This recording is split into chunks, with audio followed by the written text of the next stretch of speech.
Bonsoir à tous. Nous sommes très heureux de pouvoir vous accueillir à nouveau pour une conférence suite aux 3 premières que nous avons données depuis le mois de juin. Donc ce soir, le thème qui sera traité, c'est le thème de la dépendance, conséquence de l'addiction du monde physique au monde spirituel. Ces conférences sont toujours données organisées conjointement par la Fédération Spirit française et le mouvement Spirit francophone. La première par son site Facebook, le mouvement Spirit francophone par la chaîne Regard Spirit sur YouTube. Et donc la conférencière de ce soir, c'est notre chère sœur Morissette Ruchot. Donc elle est spirit, moi je sais depuis très longtemps, je me rappelle plus quand elle a commencé, mais ça fait quelques décennies. Elle dirige actuellement le groupe Résonance Spirituelle qui fonctionne dans la ville de Dunkerque, dans les Hauts-de-France. Elle travaille aussi dans le conseil d'administration de la Fédération Spirit française, dans lequel elle est coordinatrice des groupes des Hauts-de-France. Les Hauts-de-France est une région assez privilégiée pour le mouvement spirit parce qu'il y a toujours historiquement eu beaucoup de centres dans cette région, depuis l'époque de Kardec et encore jusqu'à aujourd'hui. Et Morissette, elle est très active aussi dans le comité d'éducation de la Fédération Spirit française. Elle travaille aussi étroitement avec les activités spirit avec les enfants, donc au sein du mouvement spirit francophone. Elle a même des contacts avec des spécialistes sur le sujet au niveau international. Voilà. Alors, la durée prévue de la conférence est d'1 heure. Les activités. Je vais donc passer la conférence à Morissette pour qu'elle puisse démarrer sa conférence. Voilà, je vais partager son écran. Voilà qui est fait. Alors Morissette, bonsoir, merci bonsoir, pour ton aide. Charles. Et puis la parole est à toi. Merci beaucoup, Charles. Et merci aussi à vous tous qui êtes là pour écouter cette conférence quand même qui est assez importante puisque la dépendance touche aujourd'hui de plus en plus de monde. Voilà, donc nous allons voir cette dépendance, les conséquences au niveau du corps, du monde physique, mais aussi du monde spirituel. Donc nous allons commencer avec ce qui se passe un peu dans le monde physique. Et donc à toutes les époques, sur tous les continents, les hommes ont disposé des substances naturelles modifiant leur état de conscience. Leurs pouvoirs surnaturels leur ont conféré une origine magique dont on retrouve la trace. Il s'agit bien sûr des drogues et de l'alcool. Aujourd'hui, nous pouvons ajouter les substances chimiques et les médicaments. Donc la conférence développe principalement la dépendance à l'alcool, mais son contenu peut s'associer à toutes les dépendances, surtout au niveau du monde spirituel, mais bien sûr aussi au niveau du monde physique. Le mot alcool, inventé par les Arabes, signifie ce qui est très subtil, l'illusionniste, le trompeur. Les alchimistes occidentaux qui recherchent l'élixir de vie le nomment à leur tour eau de vie. La consommation d'alcool par l'être humain n'est pas une habitude récente. Sa découverte date probablement du néolithique, c'est-à-dire 5000 ans avant Jésus-Christ. C'est en l'an 4000 avant Jésus-Christ que l'on retrouve les premières références à un produit alcoolique. Au XVIIe siècle avant Jésus-Christ, en Mésopotamie, la stèle d'Hammurabi, le roi donc de Babylone, comporte des usages de qualité sur le vin de date et sur l'interdiction faite aux prêtresses d'en consommer avant les sacrifices. En Égypte ancienne, 3150 avant Jésus-Christ, des papyrus décrivent les étapes de fabrication de la bière et du vin. Les médecins aussi l'utilisent contre les parasitoses et elle était consommée lors des rites funéraires. En Grèce antique, le fils de Sémélé, Dionysos, a trouvé un breuvage. Il appelait ça le jus de grappe et l'a introduit parmi les mortels. Les Romains prennent le relais avec Bacchus. Cette époque devient très expansive, productrice et rend la consommation de vin plus démocratique. L'alcoolodépendance se décrit déjà à cette époque. Son usage est sacré et conduit à l'extase mystique. Il est réservé aux pratiques religieuses. La coupe contenant de l'alcool est censée renfermer la divinité. Les religions judéo-chrétiennes la glorifient. La première vigne aurait été plantée par Noé. C'est ce qu'on trouve dans la Genèse. Noé planta la vigne et s'enivra. Dans le Nouveau Testament, Jésus transforme l'eau en vin et le vin devient le sang du Christ. Rapidement, son usage ne sera plus réservé aux pratiques religieuses, divinatoires, médicamenteuses et nutritionnelles. C'est sous Charlemagne et François Ier que sa magie sera rapidement contrôlée et que les dérapages sociaux de l'ivresse sont sanctionnés. Dans cette introduction, nous pouvons constater que la consommation d'alcool est une habitude qui persiste depuis des milliers d'années. Aujourd'hui, l'alcool a perdu son sens sacré et a conservé sa valeur symbolique. En effet, le geste de trinquer est un signe de reconnaissance, une invitation. Et il rime avec intégration sociale faite. Je bois tout simplement parce que les autres boivent. Donc l'alcool est devenu une habitude sociale et est considéré comme une habitude sociale sans danger et banalisée aujourd'hui. La consommation d'alcool touche toutes les classes de la société et tous les âges. La première consommation se fait souvent lors d'une sortie entre amis, d'une cérémonie. En effet, face à la timidité, au mal-être de l'adolescence, aux peurs, l'intégration d'un groupe, boire amène une excitation artificielle. Le premier et ensuite le deuxième verre sont souvent pris pour se sentir bien dans sa peau et surmonter l'inhibition. Si sa consommation offre l'illusion d'une réalité plus acceptable, dans le temps, elle entraîne l'individu dans une dépendance et affectera ses relations sociales pour le conduire à l'exclusion. La consommation est donc un faux chemin, un chemin pernicieux, fait d'illusions qui, pas après pas, conduit l'individu vers les sables mouvants où il perd pied. Il est important de veiller à ne pas tomber dans cette habitude sociale, car la frontière de la dépendance est vite franchie. Voyons maintenant, toujours dans le monde physique, l'alcool et les victimes. Depuis 1999, l'alcool a pris place dans les substances psychoaffectives licites, considérées comme dangereuses et meurtrières. L'alcoolodépendance ou l'alcoolisme est la troisième maladie mortelle après le cancer et les maladies cardiaques. Par ses effets délétères sur les différents organes, l'alcoolisation chronique est responsable chaque année de plus de 33 000 à 49 000 décès directs et la prise d'alcool est la première cause de mortalité sur les routes. C'est la première cause aussi de décès chez les jeunes, qui sont devenus la cible privilégiée des actions de promotion des boissons alcoolisées. Dans la tranche d'âge de 15 à 19 ans, pas moins d'un décès sur 4 lui est imputable.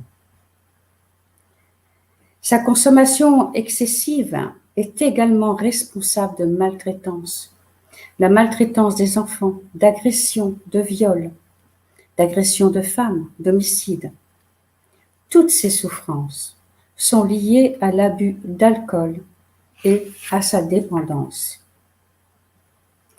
Ce qui veut dire que la dépendance touche la personne elle-même, mais aussi son environnement familial et social.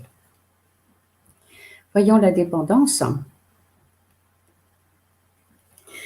L'alcoolodépendance touche toutes les classes sociales. Du chômeur au PDG, ils seront confrontés au même combat. Elle concerne les jeunes et aujourd'hui autant les hommes, les femmes que les hommes, pardon. Dans toutes les dépendances, drogue et alcool, il y a un premier pas, une première gorgée.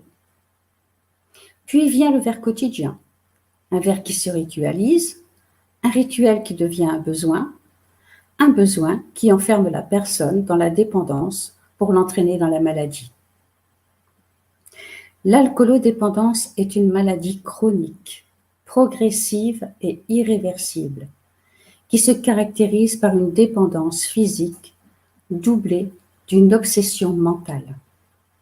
Ce qui veut dire que lorsqu'une personne franchit l'invisible frontière entre boire un verre occasionnellement et l'indépendance, elle demeurera toujours alcoolique.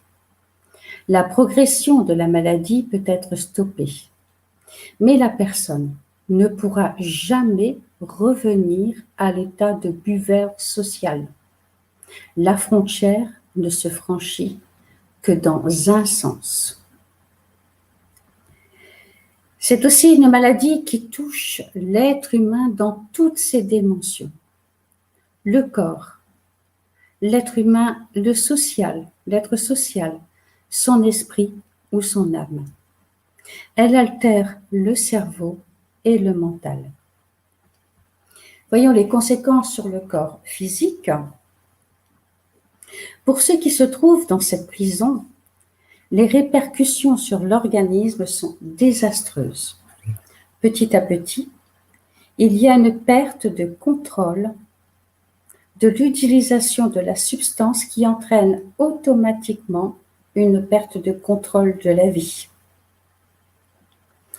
Il est scientifiquement démontré qu'un usage excessif de boissons alcoolisées empêche la réussite, provoque des désordres mentaux, un manque de coordination, des problèmes de mémoire et d'apprentissage, des maux de tête, une altération du sommeil, de la parole et de l'équilibre. Mais voyons maintenant en cas de grossesse. Donc en cas de grossesse, la consommation d'alcool est responsable du syndrome d'alcoolisme fœtal. On responsabilise toujours la mère, mais le père a la même responsabilité que la mère.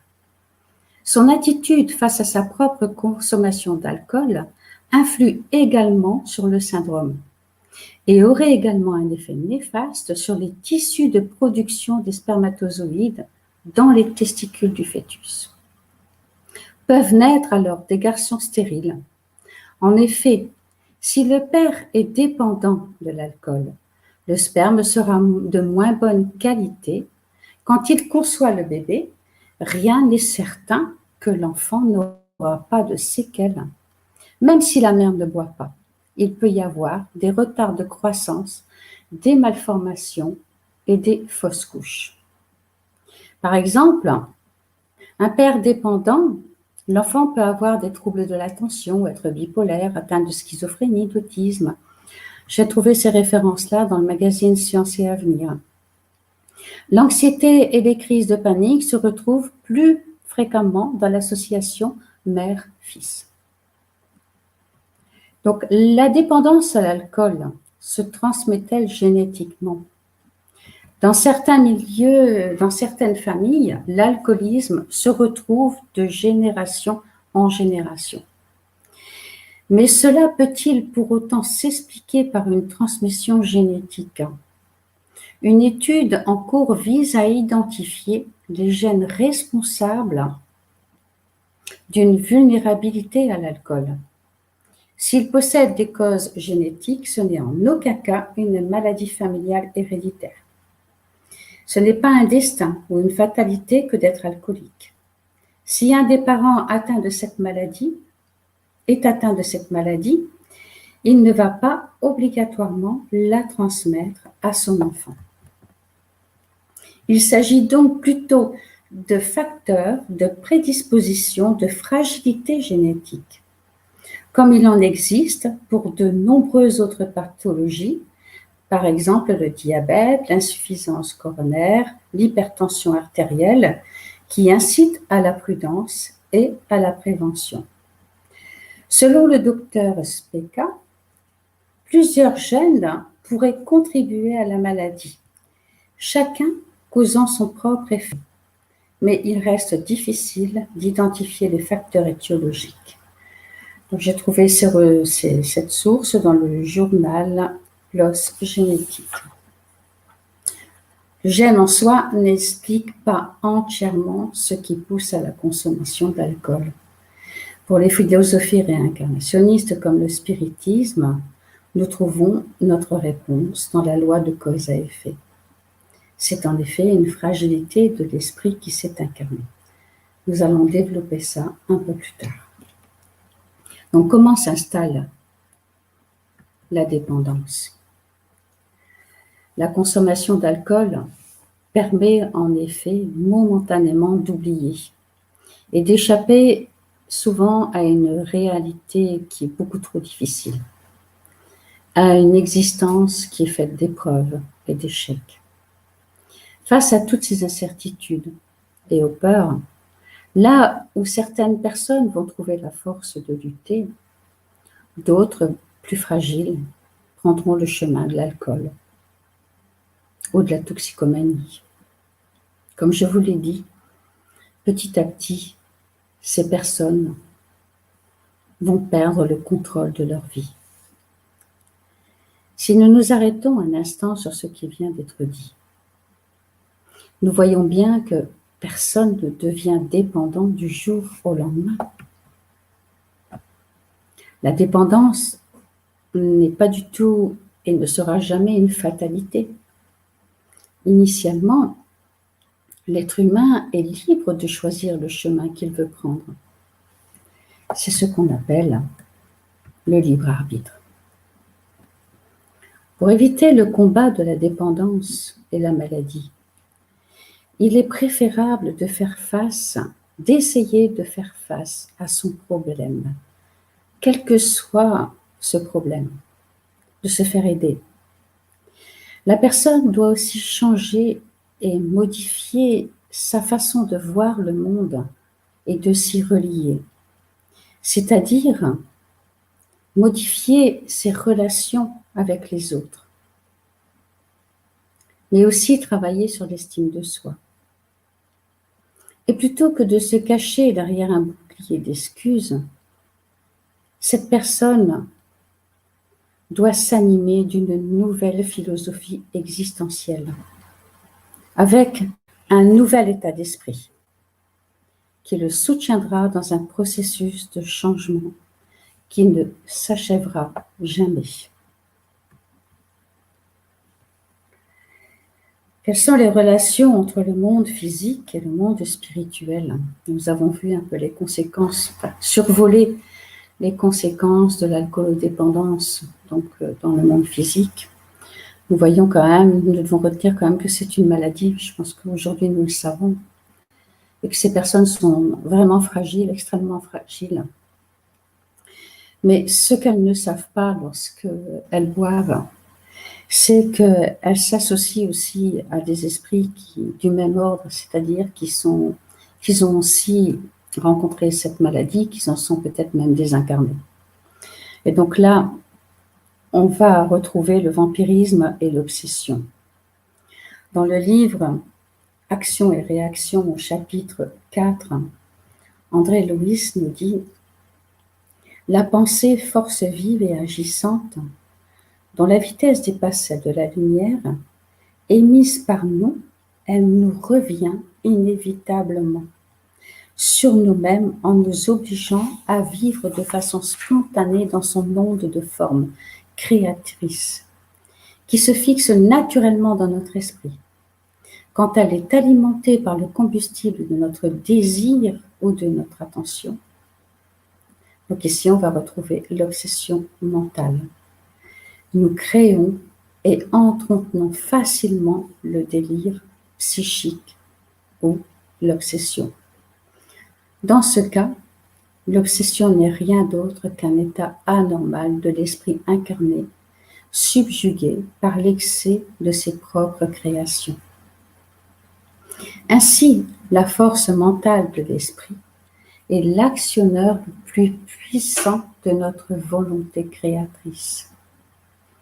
À cela, l'influence directe ou indirecte d'autres esprits désincarnés ou non vont être attirés par ses propres vibrations.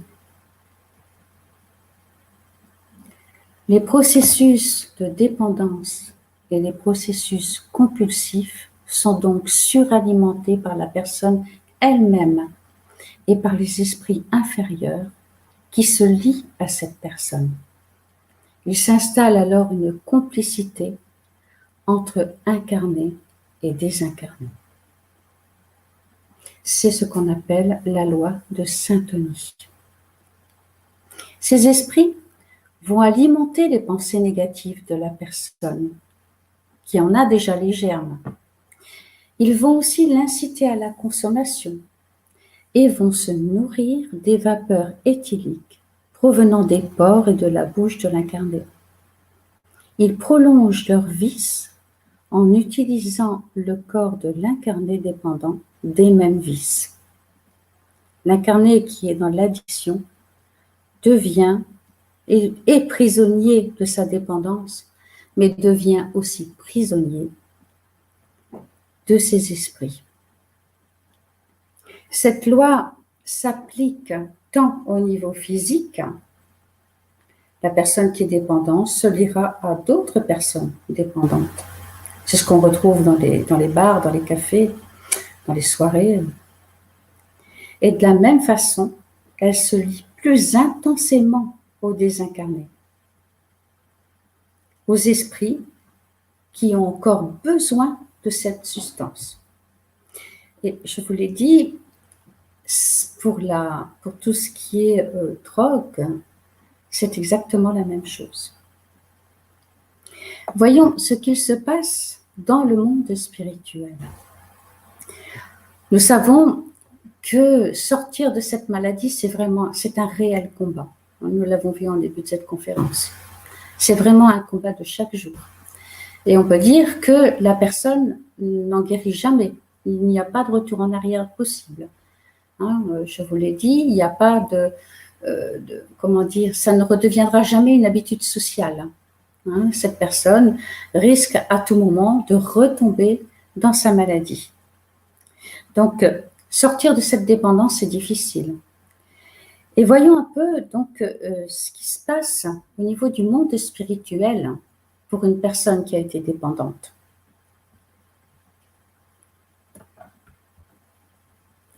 Et donc, pour cela, nous allons voir la dépendance, l'ivresse et le spiritisme, bien sûr. Du corps physique, nous allons passer au corps spirituel. De la dépendance physique, nous allons passer à la dépendance de l'esprit. Nous allons voir le processus de dépendance, la désincarnation, la réincarnation, les solutions et les traitements, et quelle attitude à avoir pour enfin arriver à la conclusion. Donc, le point numéro 1, dépendance, ivresse et spiritisme.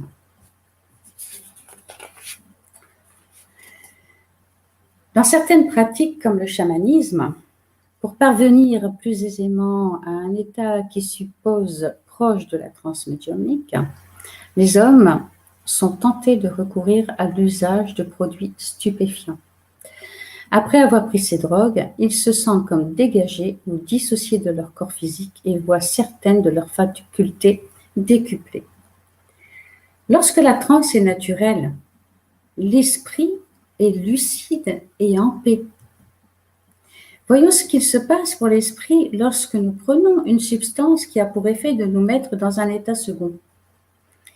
Cette dernière, en supprimant momentanément l'adhérence du Père-Esprit au corps, va provoquer un dégagement particulier de l'esprit. Elle laisse libre cours au désir de l'esprit qui n'est absolument plus en mesure de contrôler. C'est une intelligence sans gouvernail qui n'a plus de volonté et de jugement.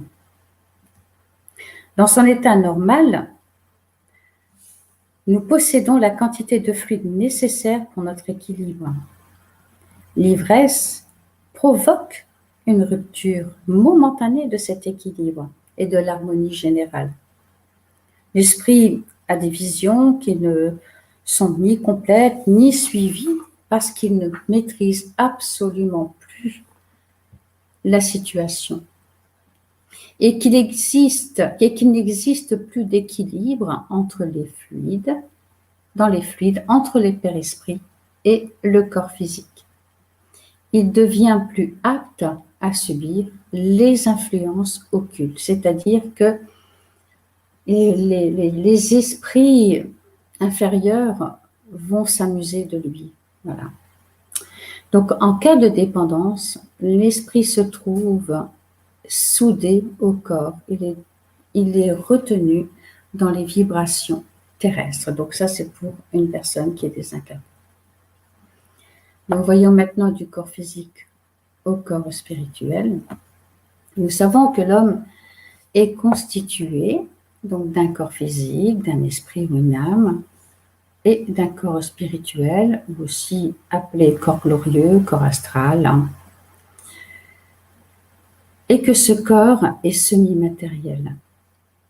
L'intelligence qui les gouverne, ou le coucher de ces deux véhicules, est l'esprit. C'est lui qui contrôle le tout. Donc, durant notre incarnation, le corps physique et le corps spirituel sont intimement liés. Ce qui veut dire que chaque abus a un impact néfaste sur notre corps astral. Il faut savoir que chaque cellule du corps physique est reliée à la cellule du corps spirituel.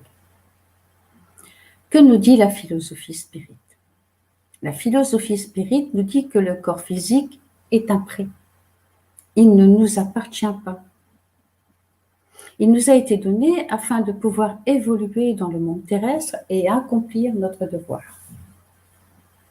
Et que nous avons la responsabilité et le devoir de le maintenir en bon état. Lorsqu'il y a une dépendance, le monde qui se fait ressentir ne touchera pas uniquement le corps physique. Il atteint et touche le corps spirituel. Ce qui veut dire que la mort, la désincarnation ne supprime pas la dépendance et les obsessions mentales. Une personne qui se désincarne et qui était alcoolodépendante aura toujours les mêmes besoins dans le monde spirituel. Et c'est aussi pour ça que cette personne va essayer de se rapprocher, donc que cet esprit va se rapprocher d'incarnés qui pourront lui fournir ces effluves. Et là, comme je vous l'ai dit tout à l'heure, on tombe dans cette obsession. Donc la loi d'attraction et la densité du Père-Esprit, puisque le corps physique était atteint de cette maladie, mais aussi le Père-Esprit, ce qui fait que cet esprit va se retrouver dans des zones similaires à son état vibratoire et spirituel. Dans le monde spirituel, il y a en effet des esprits qui vont encore demander de l'alcool, qui vont encore demander certaines drogues, des médicaments. Ils sont vraiment dépendants, ils ont été dépendants et le restent. Donc, il y a tout un travail d'aide et de soutien à leur apporter. Voyons un peu donc de la dépendance physique à la dépendance spirituelle, à la dépendance de l'esprit. Donc, la détérioration physique, l'émotionnelle, aggrave sévèrement les composants du corps spirituel et a des conséquences sur les conditions de vie de l'esprit dans l'au-delà. Je vous ai dit que l'intelligence que gouverne les corps est l'esprit, que ces corps sont des véhicules. Lorsqu'il y a un accident de la route, je pense que vous allez être d'accord si je vous dis que c'est le conducteur qui est responsable, c'est-à-dire l'intelligence qui conduit le véhicule. Pour nous, pour l'être humain, c'est l'esprit. Si l'esprit est le cocher, si le corps physique est pour lui un moyen, un instrument, la dépendance est donc une création du désir et de la volonté de l'esprit. On pourrait dire que c'est une maladie de l'âme. C'est l'esprit qui, par son vice, impose au corps la consommation d'alcool ou d'autres produits. Les a-t-il amené ce vice d'incarnation précédente?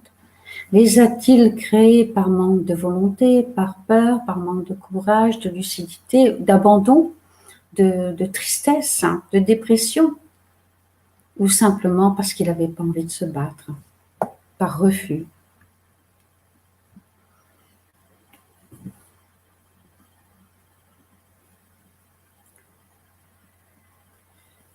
Donc, excusez-moi, voilà. Donc, pendant la vie, le corps physique reçoit les impressions extérieures et les transmet à l'esprit par l'intermédiaire du père-esprit. Donc là, nous sommes au point numéro 4, processus de dépendance pour l'esprit.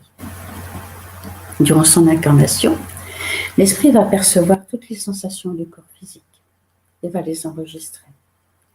C'est ce que nous pouvons déjà observer dans nos souvenirs, les brûlures, la faim, la douleur, le chaud, le froid.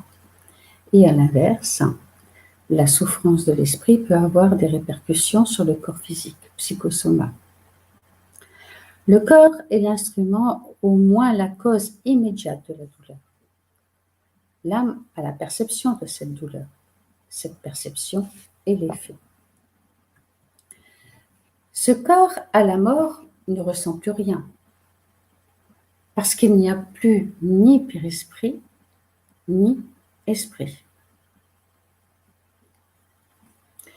À la mort, pourtant, comme nous l'avons vu, il y a une continuité de l'adduction dans le monde spirituel. Mais l'esprit n'ayant plus de corps physique, même s'il se rapproche de personnes alcoolodépendantes, il aura du mal à assouvir et à combler son manque. Le père-esprit dégagé du corps éprouve les sensations, mais comme elles ne lui arrivent plus par le canal limité, elles sont générales. Dégagé du corps, l'esprit peut continuer à souffrir. Cette souffrance n'est pas du tout celle du corps physique, puisqu'il n'en a plus. Seulement l'esprit est dans une telle confusion qu'il croit souffrir physiquement. Cela est normal, car le corps spirituel, nous le savons, est identique au corps physique. Et que bien souvent, ces esprits-là n'ont pas conscience de leur désincarnation. Ils ne savent pas qu'ils sont morts. Alain Kardec disait que les esprits ont toutes les perceptions qu'ils avaient sur la Terre, mais à un plus haut degré, parce que leurs facultés ne sont pas amorties par la matière. Ils ont des sensations qui nous sont inconnues. Ils voient et entendent des choses que nos sens limités ne nous permettent ni de voir ni d'entendre.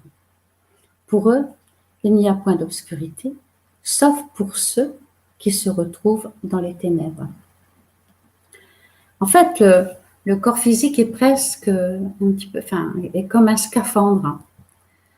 Vous voyez, lorsque avant les personnes faisaient de la plongée sous-marine, pour se protéger, ils devaient mettre un scaphandre. Ben, le corps physique joue un peu ce même rôle. Donc, quand il n'y a plus ce corps physique, ben, toutes les sensations sont perçues par l'esprit, les bonnes et les moins bonnes. Et l'esprit est totalement dans une confusion totale. Donc, au moment de la désincarnation, donc à la désincarnation, tout ce que nous avons construit, tout ce que nous avons pensé affleure notre conscience. L'esprit sera envahi de remords, d'idées fixes et obsessionnelles. La dépendance étant considérée comme un suicide inconscient, la séparation de l'âme et du corps sera difficile. Il lui faudra du temps pour se détacher de son corps physique. Cela peut prendre même plusieurs années. De par leur intoxication et la densité périspritale, ces esprits passeront par un séjour plus ou moins long dans les zones sombres, compatibles avec leur état spirituel.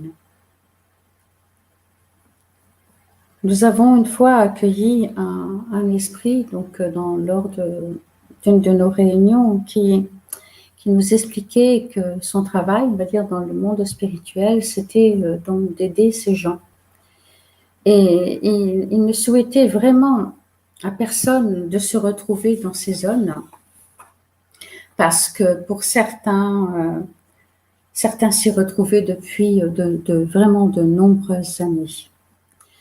Cet esprit disait aussi qu'il était épuisé parce que, bien qu'il essayait avec toute sa compassion, son amour, d'assister, d'aider et d'éclairer ces entités, ben, beaucoup ne voulaient pas l'écouter ou le suivre.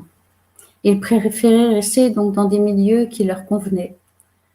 Vous avez peut-être peur, c'était aussi l'ignorance qui créait cette peur. Et donc, cet esprit nous a aussi demandé donc, d'avoir vraiment une écoute et une disponibilité pour ces personnes. Parce que le travail qui est à faire, c'est ici, maintenant. Vous voyez, si ces personnes avaient été accompagnées dans leur existence, si elles avaient été écoutées, si elles avaient reçu les traitements nécessaires, elles ne se retrouveraient pas dans le monde spirituel, dans des régions de douleur. Voilà, donc il y a un réel travail ici à faire dans notre monde par rapport à tout ce qui touche la toxicomanie, à tout ce qui touche la dépendance. Et rappelez-vous ce que je vous ai dit au début de la conférence. Aujourd'hui, les jeunes sont des cibles. On le voit avec de nombreux comas, avec l'abus de boissons avant de sortir, ou même ils se réunissent et simplement ils vont consommer de l'alcool, parfois même à en mourir. Et imaginez-vous ce jeune qui se désincarne et qui se retrouve dans le monde spirituel. C'est quelque chose de dramatique. Voilà, donc il y a quelque chose à faire. Donc, je reviens ici par rapport au moment de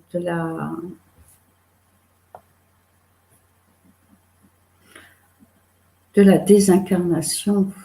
La désincarnation, tout ce que nous avons construit. Ah, excusez-moi, je vous l'ai déjà dit. Voilà, ici, donc, nous voyons ici, ce sont des images, des extraits donc, du film No Solar. Et on voit vraiment que même André Louis, si vous avez vu ce film, André Louis est quand même resté, je pense, 8 ans dans les zones inférieures parce qu'il avait abusé, il n'avait pas pris soin de son corps. Voilà.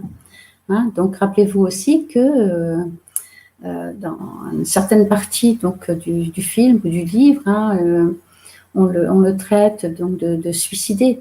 Vous voyez, donc ça, c'est aussi considéré comme un suicide. Pourquoi? Parce qu'on raccourcit notre existence. Voilà, en ne prenant pas soin de notre corps physique, donc cette existence est raccourcie, donc obligatoirement, il va y avoir souffrance. Voyons maintenant au moment de la réincarnation, donc la dépendance à l'alcool peut être congénitale. Il y a alors donc ne confondez pas héréditaire et congénital. Il y a alors une prédisposition organique de l'individu à son développement dans lequel l'esprit immortel apporte son ADN périspritale. Ils impriment leur futur corps de lésions et de points vulnérables. Ils se réincarnent avec la matrice psychique de la dépendance, ce qui veut dire que peut-être l'épreuve pour eux sera de nouveau de résister à cette dépendance. En tout cas, il va y avoir une fragilité. Les marques et les conséquences de leur vie sont amenées d'incarnations antérieures. On peut alors comprendre que l'alcoolisme peut, de cette façon-là, se transmettre de parents à enfants. Les matrices de ces dysfonctionnements se trouvent dans le passé, que ce soit sous forme héréditaire par rapport à lui ou spirituelle.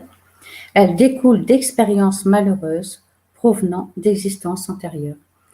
Il peut y avoir des enfants qui tombent dans l'alcoolodépendance alors que leur environnement est tout à fait sain. Vous voyez, donc c'est vraiment quelque chose qui touche la personne. Donc d'après André Louis, en nous réincarnant, nous portons en nous les restes de nos fautes sous la forme de racines congénitales, des mots que nous avons nous-mêmes plantés. Le corps périspritale qui donne forme aux éléments cellulaires est fortement enraciné dans le sang. Le sang est l'élément de base de l'équilibre du corps périspritale. Dans le livre « Évolution dans les deux mondes » de Chico Xavier, il est écrit que les neurones gardent une relation intime avec le périsprit. Aussi, l'action de l'alcool sur le périsprit est létale, créant de la suie venimeuse qui sature le périsprit, lésant tout autant les cellules périspritales que les cellules physiques. Donc, il y aura obligatoirement des conséquences sur le futur corps. Les substances issues des alcools ingérés pénètrent le flux sanguin et à partir de là, parviennent au cerveau, attaquant les cellules neuronales. Les substances issues des alcools ingérés pénètrent le flux sanguin et à partir de là, parviennent au cerveau, attaquant les cellules. Ces dernières se reflèteront dans les départements corrélatifs du corps périspritale, configurant des lésions et déformations qui, dans certains cas, pourront jusqu'à défigurer la propre image du périsprit. Survolons, parce que tout ça, c'est vrai que c'est très court et que ça demande vraiment une étude beaucoup plus approfondie. Voyons au niveau des traitements. Donc, il y a dans les moyens classiques existants pour traiter la dépendance, il y a les conventionnels, c'est-à-dire cliniques, psychologiques, psychiatriques, médicales, psychopédagogiques. Il y a les moyens spirituels, c'est-à-dire amener la personne à changer de façon positive, son style de vie, changer ses comportements, sa façon de voir le monde et de l'appréhender. Il y a aussi la prière, il y a la méditation, les passes. Il est important de les aider à récupérer des valeurs éthiques et morales. Le mot spirituel doit ici être pris dans le sens large. Il faut entendre récupération des vraies valeurs de la vie. Tous ces traitements seront efficaces si la personne est dans l'abnégation de sa maladie. Seront inefficaces, si la personne est dans l'abnégation de sa maladie. Souvent, elle est dans le déni de sa dépendance. Elle aura besoin d'un accompagnement et devra réapprendre à vivre et à ressentir ses émotions.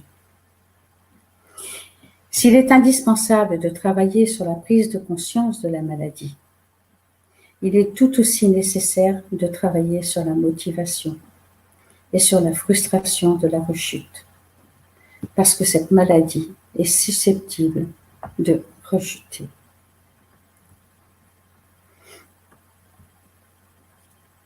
Alors comment? Eh bien, il faut identifier le niveau de stress de cette personne. Elle doit avoir des routines et des comportements sains, des habitudes régulières, un régime équilibré, des exercices physiques, la relaxation, la pensée positive, et le plus important, qu'elle se fasse aider par des professionnels.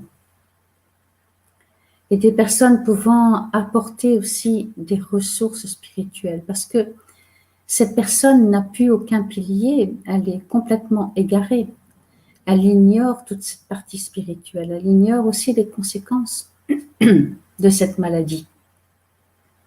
Il faut essayer tout doucement, non pas de la convaincre, mais laisser des choses pour qu'elle puisse l'interpeller, des livres, hein, voilà. Parce qu'elle n'a pas envie d'entendre non plus qu'elle est alcoolique. Donc laisser des livres, laisser des pages ouvertes, laisser des messages pour qu'elle puisse prendre conscience de cette maladie, mais aussi l'accepter, parce que c'est pas évident. Donc, Chico Xavier disait que la paix n'est pas la conquête de l'inertie, mais le fruit de l'équilibre entre la foi dans le pouvoir divin et la confiance en nous-mêmes, dans le travail pour la victoire du bien. Donc, quelle attitude devons-nous avoir? Nous devons avoir beaucoup d'empathie, aussi du respect et de l'acceptation, tant pour la maladie qu'envers le malade. Il faut se positionner devant la personne humblement, car la personne n'est ni pire ni meilleure que nous-mêmes.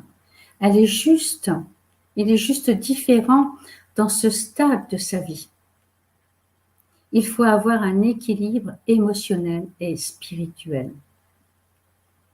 Encore une citation de Chico Xavier: considérez tous les êtres humains à un même niveau. Nous ne savons pas nous-mêmes d'où nous venons. Peut-être nous avons sûrement eu, je pense que nous avons eu les mêmes combats. Et que même aujourd'hui, nous ne pouvons pas dire que nous n'allons pas à un moment sombrer peut-être dans cette maladie. Il suffit d'une épreuve, il suffit d'un lâcher-prise, d'une perte de l'envie de vivre pour qu'une personne qui a l'habitude de se battre, qui a l'habitude d'affronter la vie, enfin en tout cas de régler ses problèmes régulièrement, elle sombre. Vous savez, j'ai entendu une fois quelqu'un, donc c'était un professeur qui nous disait que l'être humain c'est un cristal. Et que ce cristal, c'est un diamant, pardon. Un diamant, c'est vraiment quelque chose de très dur, c'est difficile de le casser. Mais parmi toutes ces facettes, il y en a une qui est extrêmement fragile. Et il suffit que l'épreuve le fasse tomber sur cette facette-là, pour que nous, tous qui nous croyons forts, nous risquions de nous éclater. Voilà, et peut-être aussi de sombrer dans l'alcool. Donc, en conclusion, dans toutes les dépendances, les personnes restent fixées de vieux leitmotivs. Leurs pensées reviennent sans cesse et toujours les mêmes. L'individu peut se rétablir entièrement s'il se décide à créer une nouvelle image mentale de lui-même et de reformater son cerveau. C'est comme l'arrêt du tabac, c'est exactement la même chose, c'est extrêmement difficile. Et le processus de guérison passe donc par le désir et la volonté de guérir. Une fois ce virage pris, il faut travailler sur le pardon. Il faut accompagner la personne pour qu'elle puisse se pardonner, sur la bonté et la persévérance. Picasso disait: il y a des personnes qui transforment le soleil en simple tache jaune et ceux qui transforment une tache jaune en soleil. Cette personne doit donc voir le soleil. Et pour voir le soleil, elle doit changer la vision des choses. C'est ce que le dépendant a besoin de faire que le soleil brille dans sa vie, pour qu'il puisse sortir du monde obscur et de souffrance où il se trouve. L'aider à trouver l'énergie, l'aider à maintenir cette volonté, à gravir l'échelle de la récupération pour qu'il puisse trouver un nouveau soleil à la recherche d'un monde nouveau, d'une vie nouvelle. La transformation s'accomplit avec une pédagogie basée sur l'amour et non pas sur le jugement. J'ai trouvé aussi la méthode de Chico Xavier, donc médium exceptionnel. Chico Xavier a souvent été interrogé à ce sujet. Il nous apprend que dans la nature, rien ne se fait avec violence. C'est pourquoi les addictions doivent être soignées avec respect et éducation pour être plus facilement maîtrisées. Voici l'exemple qu'il nous donne. Une dame distinguée de Rio fumait sans arrêt cigarette sur cigarette. Elle fumait en se plaignant de son vice exagéré. Chico buvait son café et l'écoutait, répondant à une interpellation de la fumeuse. Chico répondit « Oui, chère sœur, le problème du tabac est très délicat et difficile à résoudre. C'est comme toutes les habitudes fermement ancrées dans notre psychisme. Nous ne pouvons expulser brusquement nos vices car nous serions menacés de leur retour soudain. Dans le cas du tabac, nous devons penser ainsi. La cigarette est si bonne, elle nous a accompagnés pendant tant d'années, elle nous a aidés à contenir notre nervosité, elle a été notre amie fidèle dans la résolution de tant de difficultés. Mais nous devons croire en nos paroles, car si nous avons fumé pendant des années et que nous voulons nous en libérer, c'est parce que nous n'avons plus besoin de tabac. Dès que le spirit sentira ce souhait comme une nécessité impérieuse, la cigarette collaborera naturellement à cette libération. Pour faciliter la tâche, nous pouvons prendre des médicaments homéopathiques qui nous aideront également dans notre bonne volonté de ne plus fumer. Le frère Botella riait lorsque je lui racontais mes ennuis et me répondait qu'il en avait eu d'identique. Un jour, me dit-il, il faisait chaud et j'avais soif. J'entre dans la cuisine et me sers un grand verre d'eau. Au moment de le porter à la bouche, j'entends très distinctement ces mots. « Il est bon ce petit vin blanc. » J'avais récolté un amateur de bistrot. Voici un second exemple d'obsession qui m'a permis d'observer. Un ami vient me voir et m'explique qu'une personne de sa connaissance, une femme charmante dans son comportement normal, au cours d'une crise de neurasthénie, s'est enfermée chez elle et s'est mise à boire d'une matière intempestive. Il se demande si je ne peux pas faire quelque chose pour elle, car il soupçonne qu'elle est prise par un esprit vicieux. Je l'accompagne chez son ami et constate en quel état cette femme est tombée, une vraie pocharde. Je lui conseille de l'amener chez le médium guérisseur Botella, qui lui enlèvera cette mauvaise influence. Je lui demande de venir me voir avec son ami après une visite au médium. Le lendemain, cette dame vient me voir au bureau, toute souriante, toute décontractée.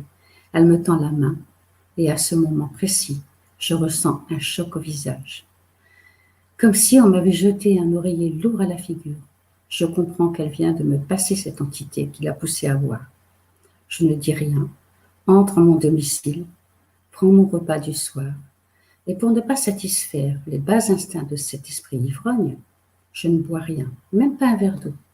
Peine perdue, lorsque je me lève de table pour gagner ma chambre, je titube en allant d'un mur à un autre du couloir. Je tombe sur mon lit. La tête me tourne. Les murs de ma chambre donnent l'impression de chavirer. Je laisse faire un bon moment pour bien constater l'effet produit par cette entité. Puis j'invoque mon guide et fait une prière pour cet obsesseur qui me quitte d'un seul coup. Je reprends possession de mes moyens normaux, tout content d'avoir pu débarrasser cette femme d'une pareille calamité. Voilà, donc ça c'était l'expérience de Chico Xavier. Et donc je vous remercie de votre attention. Je ne sais pas si j'ai le temps, mais peut-être de passer un petit film qui est malheureusement en portugais, mais je pense qu'on peut le comprendre. Et donc qui nous explique vraiment, je ne sais pas si on voit mon écran, qui nous explique comment. On le voit. Oui, voilà. On voit pas le film, mais on voit le PowerPoint. Oui, je pense que c'est. Vous voyez le film, Charles? Non, on voit le PowerPoint. Ah, bon. Non, bah, je vais abandonner le film alors parce que moi je l'ai à l'écran, mais je ne sais pas comment on fait pour le partager. Enfin, c'est un film que vous pouvez trouver, donc ça s'appelle Zozino, hein, que vous trouvez, donc c'est l'histoire, on voit vraiment comment une personne physique peut être incitée à boire, hein, et même à sortir, et abandonner son foyer par des esprits. Voilà, je vous invite tous à regarder ça, c'est vraiment très intéressant. Voilà, moi je vous remercie donc pour votre attention et merci Charles. Merci beaucoup Morissette, merci beaucoup à tous ceux qui ont suivi ces conférences. Alors Morissette, on a pas mal de questions. Oh, j'espère que je vais savoir répondre, hein. Je n'ai pas toutes les réponses. On va essayer. Sinon, bon, si on ne sait pas les répondre, ben, on prendra le temps de préparer les réponses Voilà. et puis on remettra la question, on remettra la réponse quand elle sera élaborée. Alors la première question, donc elle vient de Jean-Pierre. Si on dit que lorsqu'une femme enceinte boit, le fœtus subira des répercussions physiques, cela était-il prévu dans sa réincarnation? Non, je ne pense pas. Je pense que cet esprit a incorporé, il a choisi effectivement sa famille, son foyer, le lieu d'incarnation, etc. Mais après, c'est vraiment une dépendance par rapport donc à la mère ou au père. Voyez, donc je pense que la maman, hein, cette femme enceinte, comme toute maman, doit cesser de boire, doit cesser de fumer. C'est ce qui est recommandé aujourd'hui de toute façon. Donc je ne pense pas que cela ait été prévu. Je ne sais pas, Charles, est-ce que tu... Oui, non, mais je suis d'accord avec toi. En tout état de cause, je pense que l'esprit réincarnant sait qu'il y a un risque, hein, que ses parents, je dirais, peut-être ils buvaient déjà, ou peut-être, donc il est quelque part au courant, quoi. Mais c'est vrai qu'il n'y a rien de prémédité là, il y a rien de prédéterminé là-dedans. Je suis d'accord avec toi. Voilà. Alors la deuxième question, elle n'est pas tout à fait liée au sujet, donc elle vient de Hervé. Il dit, une personne a été opérée, mais le chirurgien a fait une erreur qui a coûté la vie à cette personne. Doit-on lui en vouloir? J'ai envie de dire que non, parce que là, je pense qu'il n'y a pas de hasard, hein. Voilà. Donc effectivement, il y a une erreur médicale, mais peut-être que la personne devait se désincarner à ce moment-là. Pareil, je suis d'accord avec ta réponse, hein. Donc si c'était pas, parce que si c'est une erreur du chirurgien, c'était involontaire. Donc voilà, les opérations, il y a toujours des risques. Tout le monde peut se tromper, l'erreur est humaine, voilà. Et puis ensuite, doit-on lui en vouloir? Effectivement, il faut dédramatiser la mort. La mort, ben, c'est pour nous qui restons ici, de voir un proche partir, c'est toujours extrêmement difficile. Mais en vérité, la mort, c'est juste l'esprit qui se libère de son corps, hein. C'est pas l'anéantissement de l'esprit, qui aura donc des occasions de revenir, de se réincarner. Donc c'est là où il faut suivre les préceptes qui disent qu'il faut pardonner 77 fois, 7 fois. Voilà, parce qu'en vouloir, on rentre là aussi dans un cercle vicieux qui va pas nous aider, au contraire. La rancœur, c'est un sentiment qui peut nous-mêmes nous rendre malades. Donc ça ne fera pas revenir la personne et ça ne résolvera pas le problème. Et ça peut faire souffrir, ça peut amener des souffrances supplémentaires à l'esprit peut-être, À la personne qui est décédée, c'est qui vrai. est désincarné. Oui. Alors, je continue avec la troisième question qui vient de Marquis. Alors, qu'en est-il des malades sous opiacés, médicaments antidouleurs puissants dont ils deviennent dépendants? Alors, écoutez, certainement qu'il y aura des conséquences, quoi qu'il en soit, vous voyez. Mais, comme je vous l'ai dit, le corps physique a entre guillemets, été, pas empoisonné, mais a reçu, hein, donc ces traitements. Obligatoirement, le corps spirituel reçoit aussi ces traitements. Voilà. Donc, il y a toujours un lien qui se fait. Donc, bien sûr que la dépendance, comment dire, le mal est tout à fait différent par rapport à quelqu'un qui est alcoolodépendant ou quelqu'un qui souffre volontairement donc d'une drogue, qui prend vraiment ces drogues de façon consciente. Quelqu'un qui est malade prend ça pour soulager sa souffrance, prend ça pour soulager la douleur. Parfois, cette personne n'a pas toujours le choix non plus. Ce sont des traitements qui vont lui être imposés, qui vont lui être administrés. Donc, oui, il y a des conséquences, mais ce n'est pas du tout pareil que les problèmes de dépendance. Vous voyez, je ne sais pas, Charles, si tu peux rajouter quelque chose. Mais Moi, il je y a un dirais livre. effectivement, c'est l'intention qui compte, hein. Voilà. C'est la personne qui prend des antidouleurs. Ben, quand on a des douleurs, c'est sûr, il faut prendre des antidouleurs. Maintenant, quand c'est des douleurs très fortes et très longues, effectivement, il peut y avoir cet inconvénient-là. Bon, c'est quelque chose qui est su, qui est connu. Je pense que les médecins savent quelles sont les doses qu'il faut dépasser ou pas. Donc, en ce qui concerne l'intention de la personne, c'est vrai que ça n'a rien à voir avec quelqu'un qui se drogue volontairement ou par lâcheté ou pour échapper à quelque chose. Voilà. On n'est pas dans le même niveau d'intention et donc forcément, il n'y a pas le même niveau de responsabilité, de loin pas. Et cette personne sera aussi soutenue, c'est-à-dire que la personne qui était dépendante, volontairement dépendante, va se retrouver donc dans des zones, comme on l'a dit, obscures. Souvent, ils sont dans une auto-obsession qu'ils ne voient même pas l'aide qui peut être apportée par le monde spirituel supérieur. Une personne qui va se désincarner et qui a eu des traitements très lourds suite à sa maladie, cette personne ne sera pas du tout dans les mêmes vibrations. Vous voyez?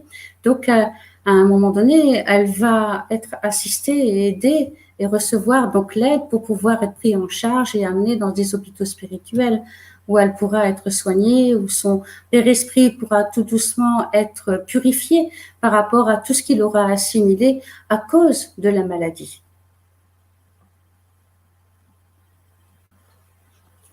Merci. Alors après, bon, il y a une autre, ça c'est pas vraiment une question, c'est une remarque toujours de Marquis qui dit, elle a un beau-frère, ou il a un beau-frère qui est décédé d'une overdose d'héroïne. Et le jour même, j'ai senti sa présence et sa détresse. Ça a duré 6 mois de sentir l'odeur du vomi qu'il a étouffé. Oui, c'est possible.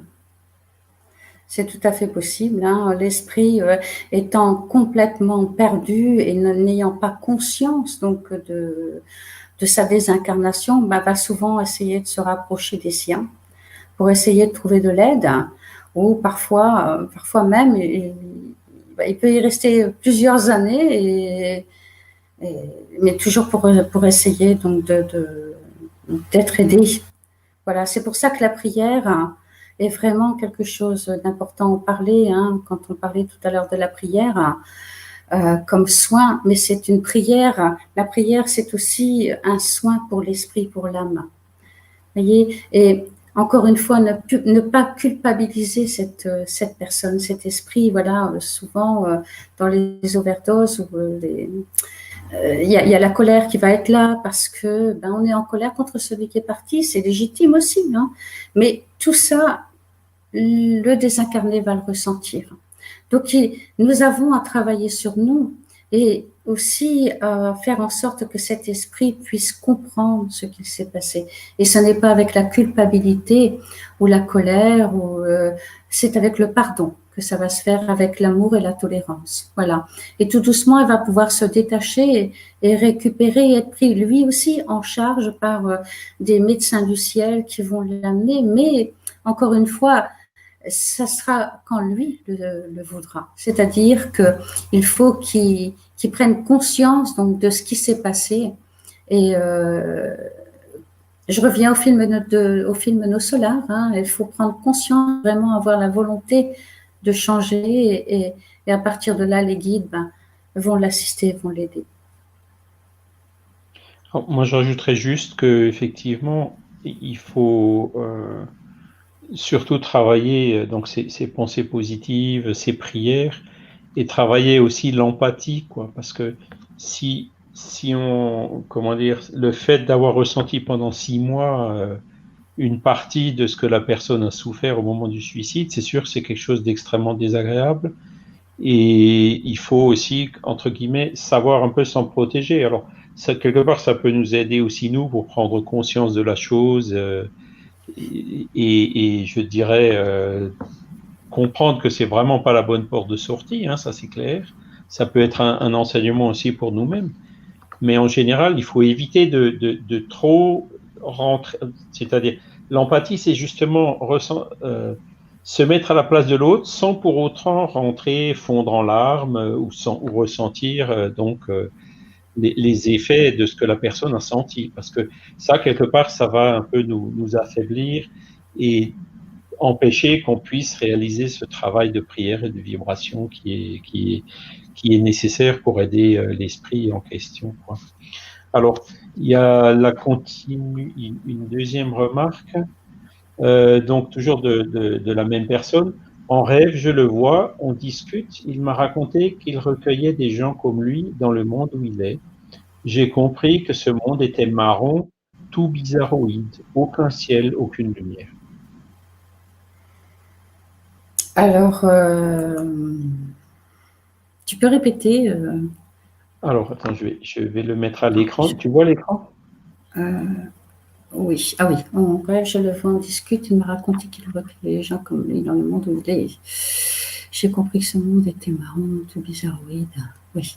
Alors après, là, il faut voir aussi, je ne pense pas qu'il recueille les gens comme lui dans le sens de les aider, parce que c'est lui-même un esprit qui a peut-être besoin d'aide. Hein.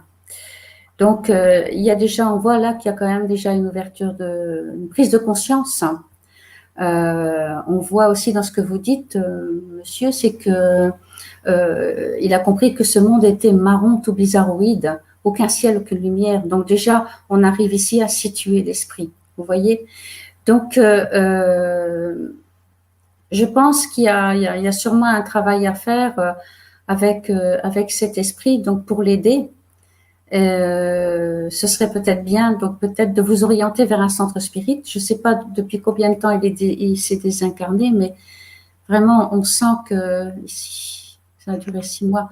Là, on sent vraiment que cet esprit a besoin d'aide, mais on sent aussi qu'il est à vos côtés. Il essaie de vous interpeller. Et ça, c'est pas. Il faut vraiment, j'ai envie de dire, des personnes connaissant bien le monde spirituel et ses esprits souffrants pour dire de vraiment pouvoir l'aider. Je reviens sur ce que je vous ai dit tout à l'heure, la prière. La prière, c'est vraiment quelque chose, c'est un baume, c'est le traitement, quoi. Mais essayez de vous orienter vers un centre spirit et de raconter ce que vous vivez.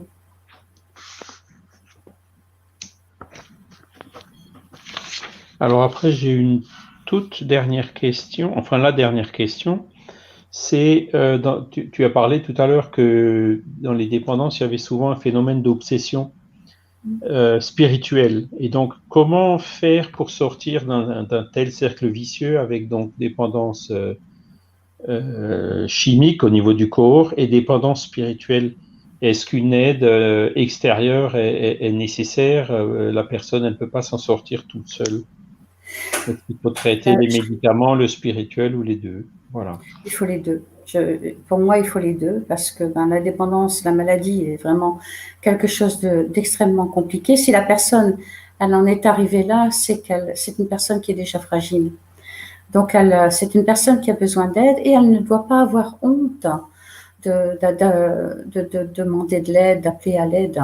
Il faut qu'elle aille voir donc des personnes compétentes, des psychologues, des médecins psychiatres, enfin des addictologues, mais aussi qu'elle se fasse aider donc par rapport au côté spirituel, qu'elle se fasse aider donc par un centre spirit et qui vont l'aider donc à travailler cette obsession parce que l'un va avec l'autre.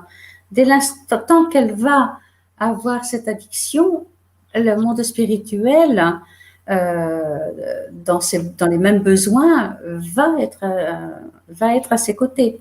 Vous voyez, donc le travail se fait des deux côtés. Hein, mais il faut vraiment se faire aider. Parce que dans un centre, les personnes qui se trouvent dans le centre vont pouvoir donc aider la personne physique, mais vont aussi pouvoir aider les esprits donc qui se rapprochent d'elle. Vous voyez, donc il y a un double travail qui se fait.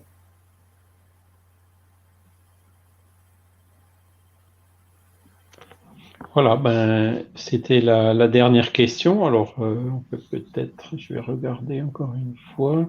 Oui, donc il y a Marquis qui nous rajoute tout à la fin. Il est décédé en 2008, il était croyant. À aucun moment, je n'aurais cru qu'il était encore dans le bas astral. Merci beaucoup pour vos réponses. Oui.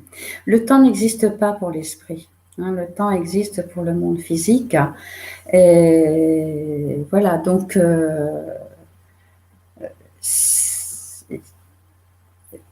rapprochez-vous, comme je vous ai dit, donc d'un centre. À 2000. La remarque juste avant, c'est oui, son décès a été le début d'une grande aventure, puisque je vous ai découvert, vous, les livres d'Alain Kardec. Voilà. Donc, encore une fois, il n'y a pas de hasard. Mais bon, moi, j'ajouterais juste par rapport au témoignage, c'est assez cohérent, quoi. Donc, la personne a fait une overdose d'héroïne. Alors, on ne sait pas, on peut pas juger les raisons qui l'ont amené à ça, hein. Mais on peut voir que, bon, il y avait une souffrance au début. Il y a eu assez vite une volonté d'aider positive de sa part, même dans le monde des esprits, d'aider d'autres esprits qui sont dans la même situation. Donc, voilà, hein. Donc, comme en plus c'était une personne croyante, ceci peut expliquer cela et ça l'a certainement aidé donc à sortir assez rapidement du trouble dans le monde des esprits. Mais bon, en règle générale, comme la personne vient de le dire, ça a duré 6 mois, hein, donc le ressenti, ça prend du temps, hein, ce genre de situation, ce genre de désincarnation imprévue, anticipée, même si c'est un suicide lent, comme tu l'as dit, hein, forcément, c'est difficile pour l'esprit derrière de ressortir de cette situation, mais de toute façon, tôt ou tard, il s'en sortira. Et donc là, on a un exemple d'un esprit donc, qui s'en est sorti. Donc 2008, ça fait une douzaine d'années. Voilà. Ok, bon, c'était la dernière question. S'il n'y a pas d'autres commentaires ou d'autres réponses, merci beaucoup Morissette pour cette conférence. Merci pour ta disponibilité, pour la réponse à toutes ces questions. Merci aussi à toutes les personnes qui ont participé en direct. Nous vous donnons rendez-vous pour la prochaine conférence. Donc, on va en faire une par mois, je dirais même au moins, puisque on prévoit de faire encore d'autres conférences dans l'intervalle. Mais donc, la prochaine conférence qu'on annoncera donc dès que possible sur les sites aura lieu à peu près dans un mois, donc en septembre, toujours le vendredi soir à cette même heure. Voilà. Donc, merci à tous. Excellente soirée à tous. Et à bientôt. Merci beaucoup. Bonne soirée. Au revoir.